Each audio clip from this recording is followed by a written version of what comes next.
Muy buenos días, estamos aquí en nuestro programa Caminemos Juntos, el espacio de CAF, un camino de desenvolvimiento espiritual. Aquí los vamos a acompañar todo el equipo, todo el grupo está completo hoy, Juan Carlos, Manuel, Félix, Miguel y José, toda la tropa. Hoy hemos elegido un tema muy especial. Hemos elegido para ustedes la elección. ¿Qué les parece el tema? En realidad es una elección que compartimos, no es solamente para ustedes. Nosotros también, a través de nuestra vida, expresamos una elección y vamos a tratar a través de este espacio de aclarar un poco lo que Manuel tuvo la buena idea de abrir, corrió el telón. A ver. Muy buenos días para todos, muchas gracias por escucharnos. Y nos llegó una pregunta, nos llegó un correíto con una pregunta muy interesante. La pregunta dice: ¿cuál es tu realidad cotidiana? Es una pregunta que alude a la conciencia y está íntimamente relacionado con el tema que nos presentó Manuel, porque una buena parte de nuestro día está relacionado con las elecciones que hacemos. A veces son tanto automáticas, porque lo que prevalece es el gusto. Me gusta, no me gusta, va, no va. Pero otras cosas tienen mayor importancia y no siempre nos damos cuenta de eso. Las elecciones que hacemos a diario están en toda nuestra vida, en todo momento, en todo tipo de cosas, estamos casi constantemente eligiendo. Lo que pasa que muchas veces, la mayoría quizás de nuestras elecciones son en forma inconsciente y muy pocas, quizás las más trascendentes, las elegimos conscientemente y evaluando quizás los resultados. Pero hay muchas elecciones cotidianas en cada momento que son automáticas y queremos llevar un poco la reflexión a que pensemos un poco cómo son esas elecciones, si trabajamos o no trabajamos, si tenemos que estudiar, si estudiamos o no estudiamos, si hacemos un trabajo o no lo hacemos, cómo lo hacemos, cuánto nos esmeramos, qué dedicación ponemos en cada labor que realizamos. Todas esas es un panorama de las elecciones que tomamos en cada momento. Muchas veces en nuestra vida nos sentimos satisfechos, pero la mayoría de las veces nos sentimos insatisfechos, descontentos con nuestra vida. Entonces, ¿qué hacemos habitualmente? Y bueno, comenzamos a imaginar cosas, cómo nos gustaría vivir, a dónde nos gustaría viajar, qué amigos nos gustaría tener, etcétera, etcétera, etcétera. Pero después de esa divagación, sí o sí tenemos que enfrentar las situaciones de la vida. Entonces, dentro de esas situaciones hay cosas que uno puede elegir, hay otras que uno dice, bueno, da lo mismo que haga una cosa u otra. En realidad no da lo mismo, porque cualquier elección afecta, tiene una consecuencia, afecta nuestro futuro. Y además sumémosle otra cosa, no solo mi futuro, sino el futuro de los demás, los que están en torno a mí y con los que yo tengo relación. Para sintetizar lo que yo estoy diciendo en este momento es: cada elección implica la calidad de vida que estoy eligiendo. Hay algo que no podemos escapar, es lo siguiente, que continuamente estamos eligiendo, a veces de manera consciente y otra manera, a veces de manera inconsciente, ya que las elecciones que hacemos vamos trazando con ellas la trayectoria de nuestra vida. De ahí la importancia de que sea consciente esa elección y de las consecuencias también que producen cuando elegimos qué es lo que pasa con los demás. no olvidemos que la palabra elección significa preferencia. ¿Qué es lo que yo prefiero? Y aquí viene un poco a colación lo que decía recién José y Manuel. Yo recuerdo un pariente ya fallecido a consecuencia del cigarrillo, que cuando yo era niño lo veía. Estaba sin nada en la boca, ponía la mano derecha en el bolsillo interno del saco, retiraba el paquete de cigarrillos, después la misma mano derecha descendía a la cintura, sacaba el encendedor, se ponía el cigarrillo en la boca y lo encendía. Todo esto en menos tiempo de lo que yo tardo en decirlo. Y todo esto mientras él estaba explicando o comentando algún asunto de política o de la sociedad o del comercio, etc. Es decir, cuando las elecciones se convierten en automatismos, perdemos el control. Lo ideal es que esos automatismos se conviertan en hábitos saludables, como por ejemplo el de lavarse los dientes todas las mañanas, por ejemplo. Pero a veces las elecciones, como bien decía Manuel, tienen consecuencias y si no las tomamos en cuenta, esas consecuencias pueden ser serias. Por ejemplo, una persona hipertensa, a la cual le está contraindicado comer con sal, el mínimo de sal y si es posible retirarla en absoluto de la dieta. Pero un día está con los amigos en un asado de esos que no se olvidan y hay un montón de piezas de carne que son tentadoras y por supuesto para hacerlas bien saladas. Y come. ¿Cuáles son las consecuencias después? Ya lo sabemos. Entonces, prestémosle atención no solamente a nuestras preferencias, sino a las consecuencias que trae el seguirlas. Y bien, está íntimamente relacionado también con qué es lo que quiero, qué es lo que queremos, qué es lo que queremos realmente en la vida. Está ligada al tema de las prioridades. ¿Qué quiero en mi vida yo? Porque de ahí dependen también las elecciones que voy haciendo cotidianamente. Mientras más claro pueda tener qué es eso que realmente quiero, más se facilitan el resto de las pequeñas elecciones cotidianas. Forma parte de ¿cuál es tu vida cotidiana? Hay una elección que ahora estoy pensando que me llama la atención.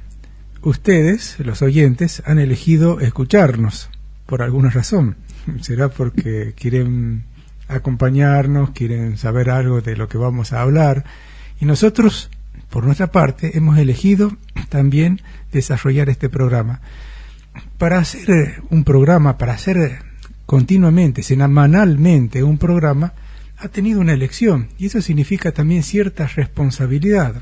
Tenemos que prepararlo, tenemos que estudiar, tenemos que elegir distintas facetas de lo que vamos a desarrollar y eso implica que a la larga en nuestro camino, en nuestra proyección, tenemos distintas elecciones que vamos a realizar después para poder mantener un cierto nivel que queremos otorgar a este programa. Eso también es una elección. A mí me gustaría plantear, para que lo mediten, 3 niveles aproximadamente, podría haber muchos más, en las elecciones. Nosotros tenemos las elecciones diarias.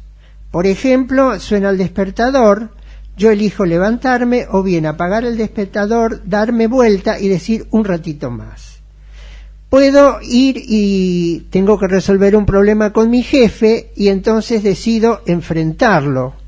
O bien ir simplemente a hablar con él y plantear las cosas con tranquilidad y objetividad. Estoy eligiendo. Pero hay otro tipo de elecciones en la vida, otro nivel de elecciones. ¿Formo o no formo pareja? ¿Decido una carrera o no decido una carrera? ¿Compro la casa o alquilo? ¿Compro un auto o no? ¿Me separo o sigo con mi esposa? Es decir, hay otro tipo de nivel de elección que me compromete mucho más en mi vida y mi futuro. Y no solo, como decíamos antes, también afecta a un tercero. Y hay otro nivel de elección del cual Juan Carlos nos va a explicar más adelante, que es ¿qué quiero hacer con mi vida? ¿A dónde quiero apuntar con ella? ¿Quiero seguir, digamos, con los objetivos así espontáneos o quiero plantearme un sentido trascendente? Ese es el nivel supremo de la elección. En todas las situaciones de la vida, y yo diría en todos los países, siempre, alguna vez, algunas personas, grupos de personas, que estamos conectados mundialmente por una decisión interior, más allá de las diferencias que puedan surgir por los enfoques espirituales que se tengan. Llamemos a lo divino, divino desconocido, Dios, Alá, Buda, Nirvana, como queramos. Lo importante es que uno se pregunta, pero la vida, el objetivo de la vida, es nacer, trabajar, reproducirse, comer, dormir, viajar. ¿Este es el motivo por el cual estoy yo sobre la tierra? ¿No habrá otra clase de motivo, de significado para que me hayan dado esta oportunidad extraordinaria? Entonces, interiormente surge lo que podríamos llamar un movimiento. ¿Dónde puedo encontrar lo que satisface este anhelo interior? O dicho de otro modo, ¿dónde está el misterio divino que mi alma ama y que ama a mi alma? Allí es cuando tomamos conciencia de la necesidad de una elección superior, algo que comprometa nuestra vida en la búsqueda, en el mantenimiento y en el desarrollo de esa elección que significa un cambio total en la orientación de las elecciones exteriores, como también lo refería Manuel. Nosotros nos transformamos así en buscadores y, ¿por qué no?, en exploradores. El explorador que no sabe con qué se va a encontrar, pero sí sabe que está explorando. Y ese terreno de exploración es la vida y es también totalmente interior. Nadie nos puede decir qué es lo que tenemos que hacer con nuestra vida. Tenemos que descubrirlo nosotros mismos. Nos pueden ayudar, nos pueden brindar medios, nos pueden aconsejar, pero la decisión está en nuestras manos. Lo que realmente quiero lograr está en mis manos. Entonces, si bien todos dependemos de todos y nos ayudamos, somos exploradores en nuestro interior. ¿Cuál es esa realidad? ¿Cuál es la verdad de la vida que estoy buscando? ¿Dónde está esa respuesta? Esa respuesta no puede venir de afuera. Por eso es tan importante esta relación con la elección. Y complementando lo que decía Félix, también esa elección, creo que en el fondo hay una elección interna, de fondo, y es aquella que significa o pensar en uno o pensar en los demás. Pensar solamente en uno, en el bienestar, en la satisfacción, en mi carrera, en mi posición, en mi situación, y otras también sin excluir a uno mismo, es pensar también en los demás, en el grupo, en lo que necesitan, lo que están a mi alrededor, en mi sociedad, en mi país, en mi mundo. Esa elección que significa poner atención a los demás implica un darse, un entregarse, un hacer algo por todo el mundo que nos rodea. Hay un pensamiento o una idea que me gustaría transmitir. Nosotros, en más de una oportunidad, a lo largo de los programas, hemos hablado de el conócete a ti mismo, ¿no es cierto? Si uno se conoce a sí mismo, de alguna manera conoce a los demás y conoce la vida, ¿no es cierto? Entonces, dentro de lo que estamos hablando es poder identificar, por ejemplo, en mí, lo que no puedo cambiar. Yo no puedo cambiar la edad, no puedo cambiar mis experiencias, no puedo cambiar la muerte, no puedo cambiar lo que hice y no puedo cambiar lo que no hice en el momento que era oportuno. Es decir, ese conocimiento me ayuda, pero además tengo que saber qué cosas sí puedo cambiar en mí. Puedo cambiar mi forma de ver la vida, puedo cambiar la forma en que me relaciono con los demás, puedo cambiar en que quiero hacer algo con mi vida que esté más allá de lo vulgar y de lo cotidiano. Y además, como dice un viejo adagio, ¿no es cierto?, pedir para que esa fuerza trascendente en la que yo pueda creer me ayude a conocer la diferencia entre lo que puedo cambiar y lo que no puedo cambiar. Sí, nos estábamos pasando de tiempo. ¿Quiere decir algo rápido, Juan Sí, Carlos? referido a lo que decía Manuel, una vez en la casa de una familia árabe me encontré un cuadrito en la pared con estas oraciones. Decía así: Dios mío, dame valor para cambiar lo que puedo cambiar. Dame paciencia para aceptar lo que no puedo cambiar. Y oh Dios mío, dame sabiduría para reconocer la diferencia. Sí, yo sé. Hay mucho para reflexionar, ¿eh? Bueno, ahora vamos a elegir ir a la música. Lo invitamos al operador que pase el tema.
Hemos escuchado un fragmento de esa obra llamada Fantasía para un gentilhombre, para guitarra y orquesta, y el autor Joaquín Rodrigo, el mismo que compuso el famoso concierto de Aranjuez. Quisiera decir algunas cositas de esta obra, porque Joaquín Rodrigo se basó en unos temas de un compositor también español barroco del siglo XVII, que se llamaba Gaspar Sanz. Tomó esos temas y los orquestó, los adaptó, les introdujo nueva concepción armónica para la música de este siglo, mejor dicho, del siglo XX, y hizo una obra realmente grandiosa y muy adaptada a la guitarra, interpretada en este caso por el ya desaparecido y famoso guitarrista Narciso Yepes. Están escuchando el programa Caminemos Juntos, un espacio de CAF, un camino de desenvolvimiento espiritual.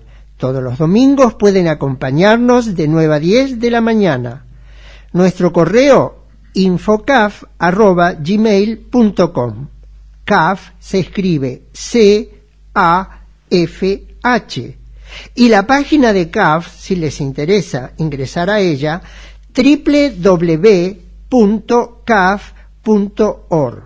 Estamos en Radio Flash FM 107.7. Si quieren asistirnos o hacernos llegar un mensaje a los teléfonos de la radio, es 03546 420007. Acuérdense de James Bond. Y si no, el móvil 15 41 86 05. Tenemos una invitación de taller de meditación, aprendiendo a meditar, meditando. Horario de 19 horas a 19:45. Iniciará el día viernes 2 de junio de 2017 en sede de CAF Córdoba, Ducase 782, Córdoba. Para más información, comunicarse con Cecilia Olmos, teléfono 351 15 600 7909.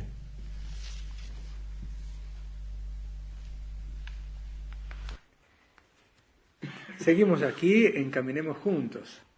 Hoy, como un día muy especial, tenemos como una sorpresa también especial, que es que vamos a hacer una entrevista a uno de nosotros, a uno del mismo equipo de Radio Flash, de Caminemos Juntos. ¿Por qué? Porque Juan Carlos ha conocido al fundador de CAF, don Santiago Bovicio, desde muy temprana edad. Él ingresó en la Comunidad de La Plata, así que, bueno, vamos a hacerles algunas preguntas para que nos vaya contando cómo fue esa experiencia. Bueno, Juan Carlos, usted ya es de la radio. Les cuento cómo fue. ¿Cómo lo conoció, digamos? Sí. Yo primero ingreso en CAF una semana después del día 16 de junio de 1955. ¿Por qué lo menciono? Porque yo estaba haciendo la conscripción. Era soldado conscripto, nada menos que en el Ministerio de Ejército, y el día que tenía que ingresar al CAF era el 16 de junio de 1955. Ese día comienza el bombardeo de la Casa Rosada y del Ministerio de Ejército porque se desencadenó una sublevación contra el gobernante de ese momento, que era el general Perón. Pensé que iba a morir ese día por las cosas que me sucedieron, pero a la semana siguiente ingresé siendo conscripto. Pasó un año, ya por suerte me habían dado de baja, y en una celebración de CAF que se hacía en ATSEA, Asociación Argentina de Cultura Espiritual, había una reunión festiva, podríamos decir así, con diferentes hijos de CAF, de diferentes grupos espirituales, y yo me preguntaba interiormente, ¿quién sería el caballero gran maestre? El señor Santiago Bovicio. Usted lo conocía de nombre, así. Nada más, porque me lo habían mencionado como el director espiritual de CAF. Y yo miraba a las personas, como no conocía a nadie, no me atrevía a preguntar a los hombres, les miraba a los ojos y me preguntaba interiormente, ¿será este el caballero la maestre de CAF? Juan Carlos, ¿qué edad tenía? En ese momento tenía 23 años. 23. Sí. Sí. Entonces, hasta que paso a una habitación de la amplia casa donde se producía la reunión, y una persona cruza el pórtico que comunicaba una sala con otra, y me hago la pregunta interiormente, y los ojos de esa persona se pusieron dorados. Y si digo dorados, no es que una confusión, eran de color oro. Me miraba con esa expresión. Yo supe, este es el caballero Gran Maestre. Después mis compañeros me lo confirmaron. ¿En qué año fue eso exactamente? Eso fue en el año, yo ingresé en el año 55 y 56. eso fue en el año 53. No, después. Por eso. Perdón, en el año 58. Ya, 3 años después quería decir. No, en el 58. Bueno, y después hubo una vida muy cercana a la imagen, Sí, a la presencia de don Santiago. Sí. ¿Cómo fue su participación, su relación, digamos así, o su intervención en la comunidad de La Plata? Que aquí ingresaron? Cuando yo ingreso en la comunidad de La Plata, a la semana de haber ingresado, como junto conmigo habían ingresado otros miembros de CAF para comenzar la vida de comunidad, don Santiago nos visitaba con mucho amor y mucho interés. Entonces, miembros de la comunidad que ya estaban, que ya tenían varios años, que eran los que nos habían recibido, le preguntan respecto de mí, porque en esa época nos confirmábamos los nombres que íbamos a tener en la vida de comunidad. Y le preguntan cómo se va a llamar el señor Juan Carlos. Y don Santiago dice, se va a llamar Juan Carlos, porque Juan Carlos es un hombre. Así dijo, y yo era en realidad un muchachito, pero así se expresó don Santiago. Ah, qué lindo. ¿Cómo lo podría describir usted en su carácter, en su característica, en su forma de ser, en su forma de conducirse, de enseñar, de ser director espiritual de CAF? ¿Qué recuerdo tiene?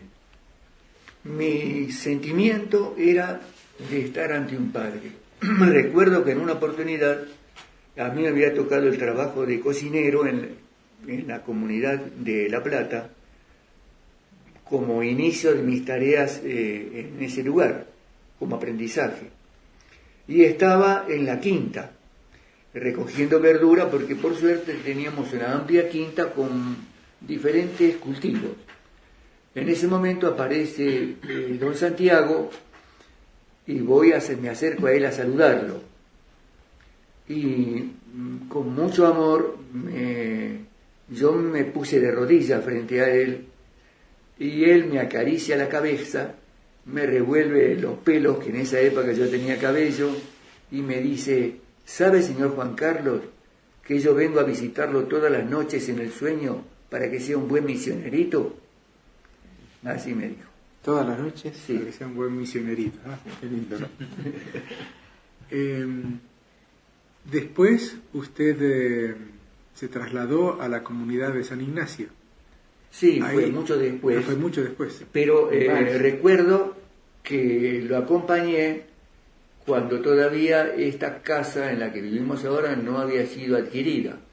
La ocupaba una señora alemana que era la administradora de esta casa, que era en realidad una hostería.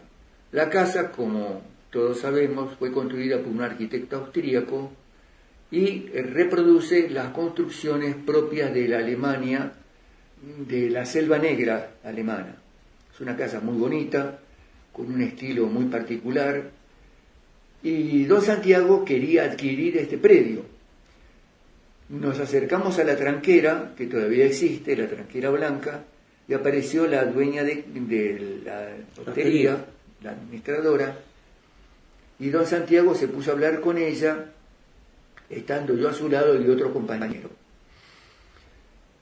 Bueno, se habló del precio, se habló de las condiciones, de las características que tenía la casa, pero sin pasar adelante, es decir, sin entrar en la propiedad. Llegó un momento en que la señora dijo que lo iba a consultar con el que era el administrador general de todo el predio y nos separamos. Entonces don Santiago nos dijo que para adquirir una propiedad lo que había que hacer era circular alrededor de la casa diciendo ciertas palabras. Entonces yo le dije, bueno, yo ya me pongo a caminar, ya sé las palabras. Y me puse a caminar y él, don Santiago, me llamó muerto de risa. Y dice, no es, se lo decía, pero no es para ponerse a hacerlo ahora. Así fue. Está bien. Él supervisaba, veía también la tarea de la escuela, del colegio en Embalse, y bueno, cómo era esa intervención. Yo no tuve esa fortuna porque cuando comienzo las tareas educacionales aquí en San Ignacio él ya había fallecido. O sea, estuve en el periodo, digamos, en el prólogo de la adquisición de la casa donde después funcionaría el colegio y hoy en día es nuestra vivienda. Pero sí me contaban después los miembros de la comunidad femenina que don Santiago en Embalse se inclinaba debajo de las camas de los alumnos para ver qué grado de limpieza tenían, si tenían pelusas, si tenían tierra, si tenían plumitas, si había trozos de papel de caramelo. O sea, les enseñaba a ser sumamente prolijo. ¿Por qué? No era simplemente por una cuestión de pura limpieza e higiene. Él decía que la limpieza exterior de una persona, de su ropa, de la habitación donde vive, de su modo de actuar en los trabajos, es una expresión clarísima de la limpieza interna de la persona. Por eso le daba tanta importancia. Una característica de la enseñanza de don Santiago es la apoyatura constante entre lo exterior como punto de contacto y referencia a la transformación que se ha de cumplir en el interior. O sea, esto en realidad es lo que después se llama ceremonial. Vincular lo externo a través de actitudes del alma superiores con lo interno y espiritual. Don Santiago falleció en las cercanías de Río Cuarto el 3 de marzo de 3 de julio de 1962. ¿Usted dónde estaba en ese momento y cómo recibió la noticia? Sí, yo en ese momento estaba justamente en la sede de ATSEA, la Asociación Argentina de Cultura Espiritual, en Buenos Aires. Recuerdo que era de noche y de pronto yo estaba durmiendo y no recuerdo exactamente la hora, si eran la 1 o las 2 de la mañana, pero me despiertan unos gritos desesperados en el pasillo que vinculaba a los dormitorios.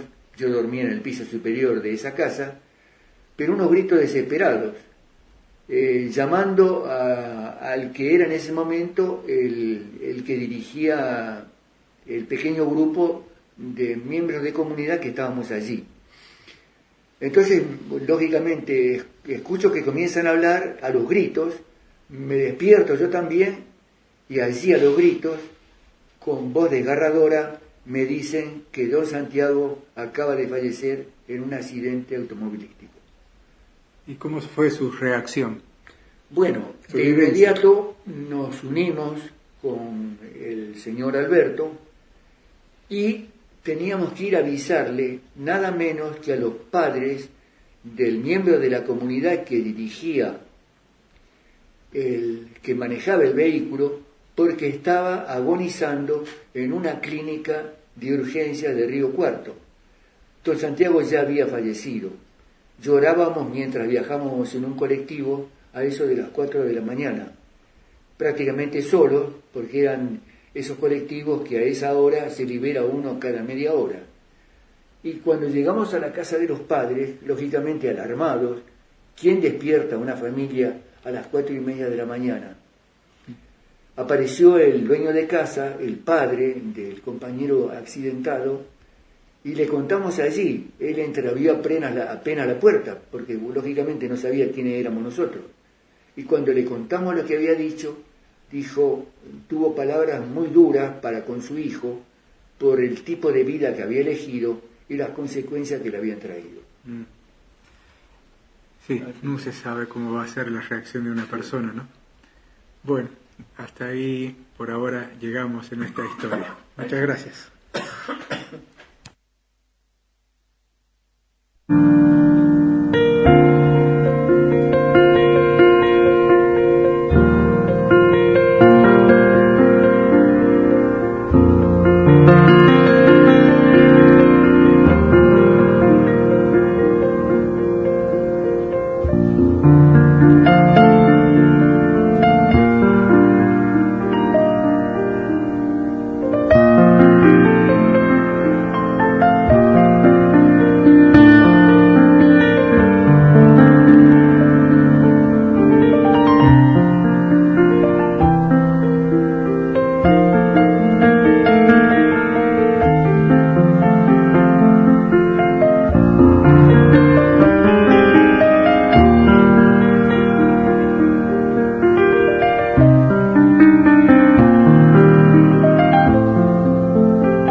Este tema que escuchábamos y también el intérprete, el pianista intérprete es Lito Vitale.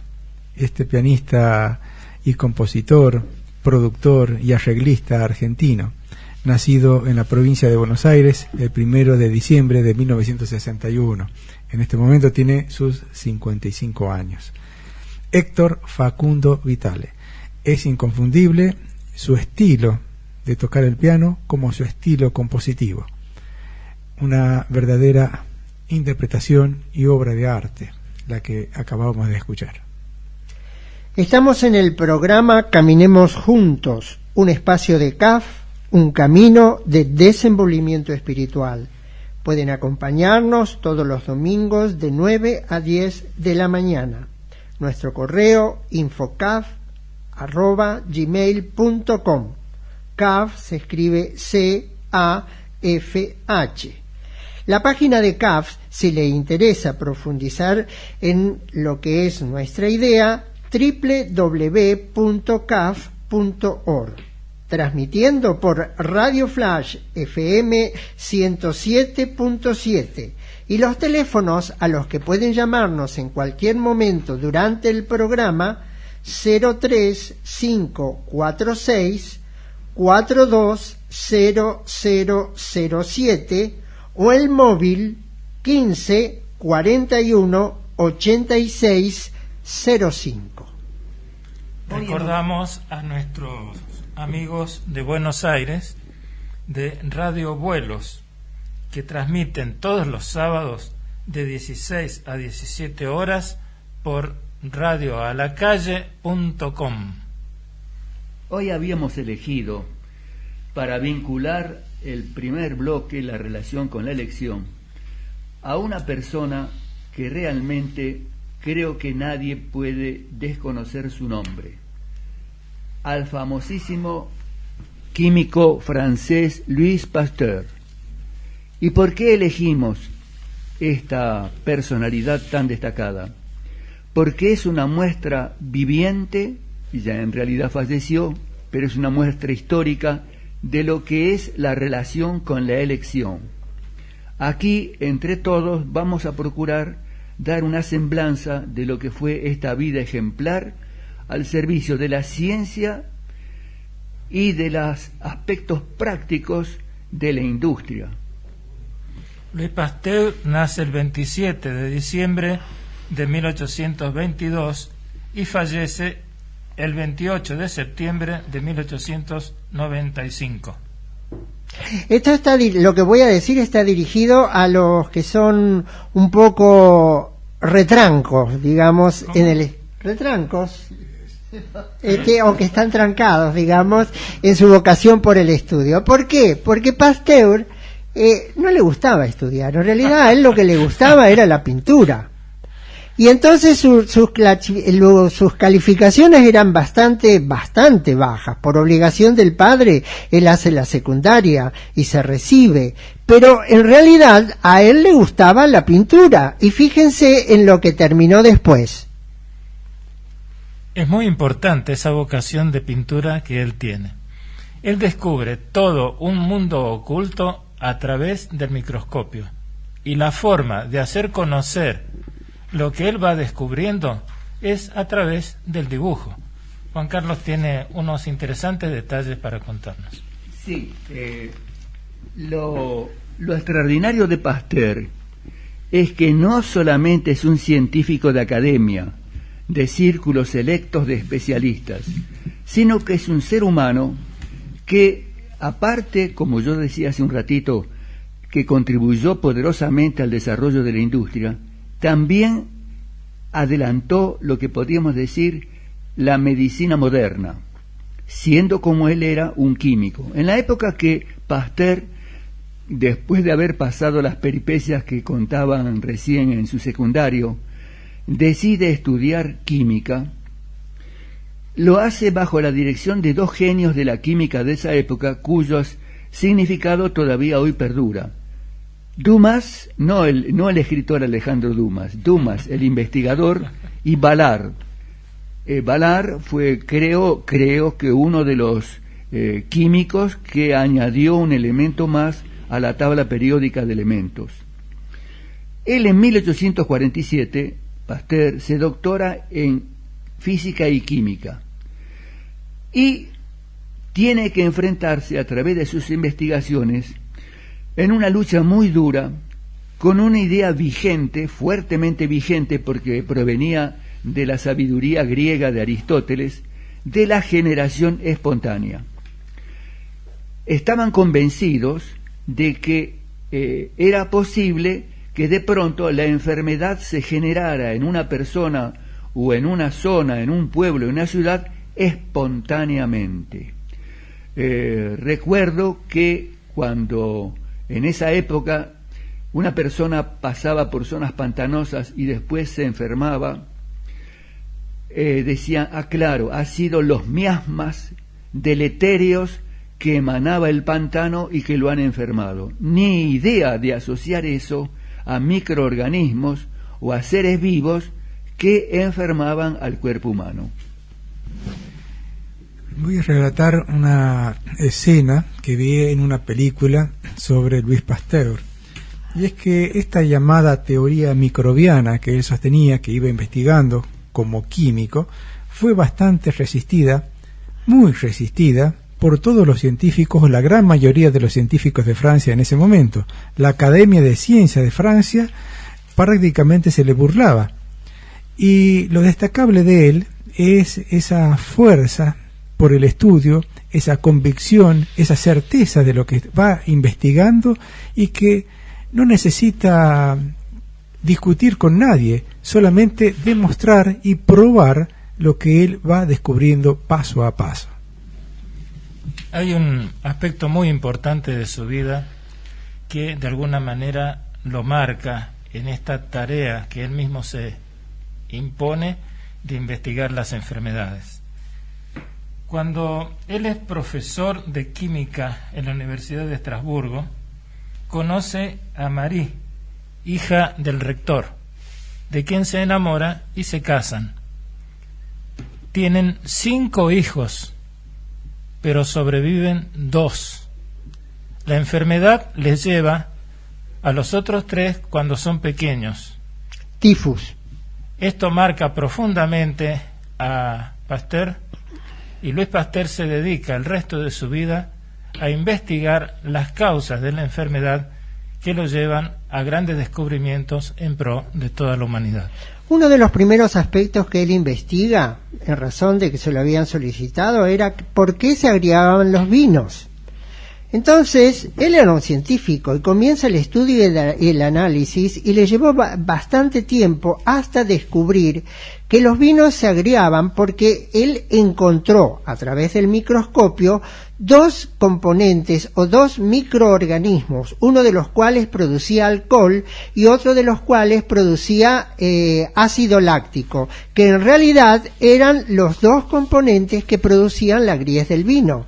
Pero indudablemente lo que él demostraba era que eran microorganismos lo que estaban produciendo lo que se producía. Eso que había comentado Juan Carlos respecto al tema de que los microorganismos estaban en el aire, había una experiencia que él hizo colocando en probetas o balones con cuello alto una sustancia que era un medio de cultivo, digamos estéril, ¿no es cierto? Y eso estaba en contacto con el aire. El mismo medio de cultivo estéril lo había colocado en otra probeta también, pero con un cuello que tenía varias curvas, lo cual no permitía entrar directamente el aire y atrapaba de alguna manera en ese trayecto las moléculas de tierra. ¿Qué es lo que pasó? En el primer caso, al poco tiempo comenzó a producirse un proceso de fermentación y de pudrición. Y en el segundo caso no. Entonces, él lo que decía a través de esto es que lo que contamina y produce realmente las reacciones negativas en los organismos vivos son partículas o microorganismos que están en el aire. Uno de los ejemplos que nosotros resaltamos aquí porque nos parece que es de mucha importancia es lo que hizo con el cólera que afectaba a los pollos, y experimentó que vacunándolos como lo hacían ellos habitualmente se eliminaba la epidemia y no morían cuando estaban en contacto con el cólera por ser vacunada. También en 1881 inició los estudios del carbunclo, una de las enfermedades que causaba estragos en el ganado lanar. Que hay una experiencia muy interesante, es decir, que la hemos leído y la hemos visto también en el film de él, que es todo el estudio que él va desarrollando sobre el problema de la rabia. Ese era un estudio que él le llevó prácticamente 5 años trabajando con conejos y trabajando con la parte cerebral de los perros, hasta que a través de la aplicación de la potasa cáustica como base puede desarrollar los principios que después se transforman en la vacuna antirrábica. Cuando él desarrolla eso, por supuesto, él tenía toda la oposición que decía José. ¿Por qué? Porque él era un químico, no era un médico. Entonces resulta que un niño mordido en varios lugares por un perro rabioso, estaban en la desesperación porque no había tratamiento para eso. Entonces la madre lo lleva a ese porque le habían dicho que era la única persona que lo podía ayudar. Era un niño de 9 años. Entonces él dice, yo lo puedo ayudar pero con el consentimiento suyo. Entonces comienza el tratamiento. Es doloroso y va a llevar tiempo.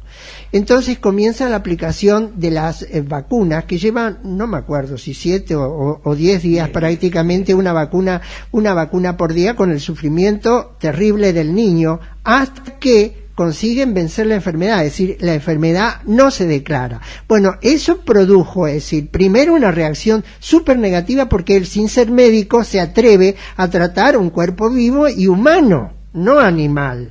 Y por el otro lado, es decir, el hecho de que efectivamente el tratamiento que él hace es efectivo.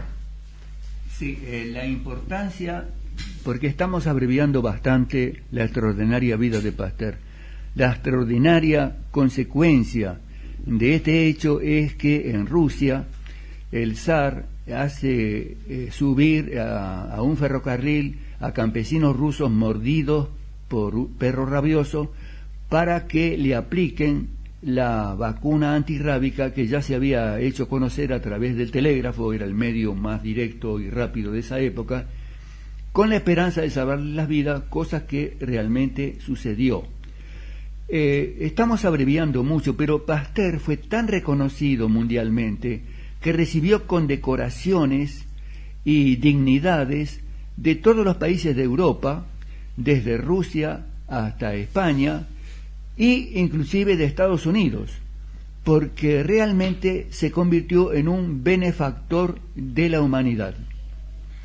La realidad se nos hace transparente al día de hoy.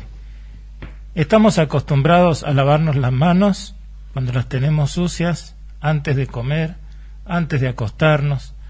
La higiene en el quirófano, la higiene en los lugares donde se producen alimentos. Hoy en los lugares donde se producen alimentos no solo están limpios, las personas están protegidas porque lo que están protegiendo es el alimento. Todo eso es a partir de Pasteur. La noción moderna de la higiene se la debemos a él. Él es precursor de la teoría germinal, que significa todo lo que vive surge de otro ser viviente. No existe la generación espontánea. También es el precursor de la teoría celular. Es precursor de la microbiología, es decir, el estudio de los gérmenes patógenos. Es precursor de la vacuna. Es precursor de los antibióticos, es precursor de la esterilización y de la higiene en la medicina. Y no vamos a seguir hablando de cuántas cosas más es precursor, y mucho menos de todos los premios que recibió en el transcurso de su vida.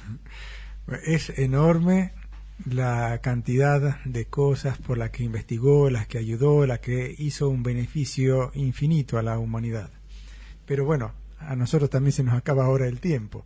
Así que estamos muy contentos de haberlos acompañado, de haber caminado juntos con ustedes, y los invitamos para el próximo domingo a la misma hora, de 9 a 10, a que sigamos en Caminemos Juntos. Muchas gracias.